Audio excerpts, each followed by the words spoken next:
မင်္ဂလာပါ Boy Media ပရိသတ်ကြီးတွေကျွန်တော်ဒီနေ့တင်ဆက်ပေးခြင်းတဲ့သတင်းအကြောင်းအရာလေးကတော့ဒါအားလုံးသတိထားဆင်ခြင်နိုင်အောင်လဲတန်းစဲငိမ်မှတ်တိုင်မှာအပေါ်လိုင်းလူရက်နေတဲ့ဒါကပိုင်းလိုက်ကိုင်းအကြောင်းဒါကျွန်တော်တင်ဆက်ပေးခြင်းတာပဲဖြစ်ပါတယ်။ရန်ကုန်တိုင်းဒေသကြီးကမာရွတ်မြို့နယ်လဲတန်းစဲငိမ်မှတ်တိုင်မှာအပေါ်လိုင်းလူရက်နေတဲ့အဖွဲ့တွေ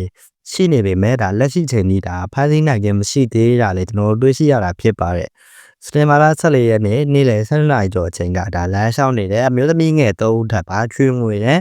တယ်လီဖုန်းတို့ကိုအမျိုးသား3ကဓာတ်ထောက်ပြီးလူရက်ခဲကြတာလည်းဖြစ်ပါတယ်ဗျ။စံရိတ်ငိန်လန်းတွေဖက်လက်ကနေတဲ့တင်နန်းမှာနေထိုင်ရအဆောင်တို့ပြန်လာတဲ့အသက်25နှစ်အရွယ်အမျိုးသမီး3ဦးကိုဒါလန်ဒဝက်ကနေပြီးတော့မှအသက်35နှစ်နဲ့အသက်40နှစ်ကြာအမျိုးသား3ဦးကဒါအောက်တန်းကျသွားနဲ့ဓာတ်ထောက်ပြီးလူရက်ခဲတာလည်းဖြစ်ပါတယ်ဗျ။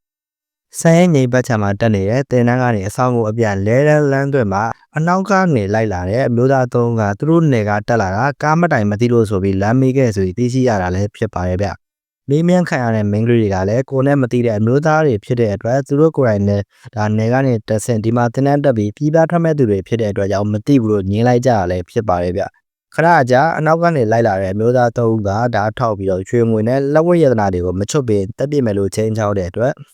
ပါလာသမျှချုပ်ပေးခဲ့ရတယ်ဆိုပြီးတော့ဒါလူရက်ခံရတဲ့အမျိုးသမီးတူကပြောဆိုခဲ့တာလည်းဖြစ်ပါတယ်ဗျအမျိုးသမီးငယ်3ဦးထံမှာရွှေနဂတ်3ရန်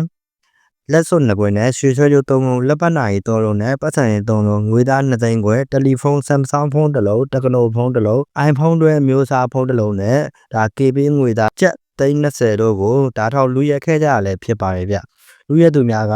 iPhone တွဲပတ်စွာနဲ့ KB ပတ်စွာတို့ကိုမပေးလျင်တက်ပြစ်မယ်လို့ချိန်ချောက်ခဲ့တဲ့အတွက်ကြောင့်ပေးလိုက်ရခြင်းဖြစ်တယ်ဆိုတော့သိရှိရတာလည်းဖြစ်ပါတယ်ဗျ။ကမာရွတ်မြို့နယ်စဲငိမ်မတိုင်တွားရောက်ကြတဲ့အမျိုးသားအမျိုးသမီးလူငယ်များမကြာခဏအုပ်စုပွဲလူရက်ခံနေကြပေမဲ့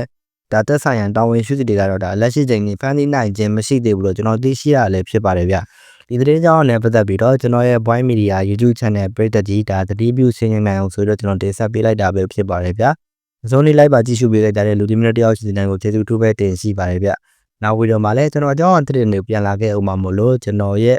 Boy Media YouTube Channel လေးကို like subscribe လုပ်ပြီးစောင့်မျှော်ပေးကြဖို့တောင်းဆိုလိုက်ပါတယ်ဗျ။မြန်မာပြည်သူပြည်သားများဒါပေတော့ကအပေါင်းမှာကင်းဝေးကြပါစေဗျ။